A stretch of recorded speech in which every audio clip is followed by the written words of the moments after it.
FastCast movies. As is my wont on occasion, I like to go back and revisit, in particular, science fiction movies, especially ones that are considered sort of contemporary, just to see how well they hold up. To that end, this weekend I rewatched Minority Report, released in 2002, which makes it almost 15 years. The central concept is that humanity has sort of accidentally stumbled upon the ability to see the future, and the Office of Pre-Crime stops them. To me, the most interesting stuff about this movie correctly predicted a bunch of things. First of all, hyper-targeted advertising. Whenever you go anywhere in this world, there are little scanners that scan your retina and serve up ads just for you. Online, that's pretty much exactly what's happening. So much so that in order to avoid detection, the main character replaces his eyes. Another thing sort of correctly predicted is the sort of motion UI control stuff. Kinect on Xbox is a thing. Now we're seeing it even more with virtual reality. So that's 2 for 2. And of course, third one, which I think at the time seemed potentially the most far-fetched, was self-driving cars. But as those of us in 2016 on the cusp of 2017 know, that's not that far-fetched. The piece of it that was the extra 30 years, these self-driving cars magnetically attaching to roads that can go anywhere. The main character who lives in a high-rise, and his car literally takes a road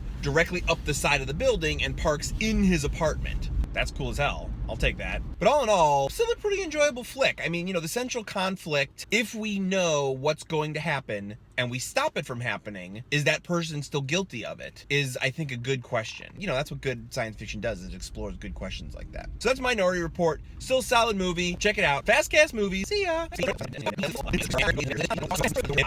Hey, thanks for watching the FastCast. If you like what I do here, don't forget to like, share, and subscribe. You can also follow me on Twitter at Mr. J Handle. And remember to check back, because I do this a couple times a week. Thanks a lot, everybody. FastCast.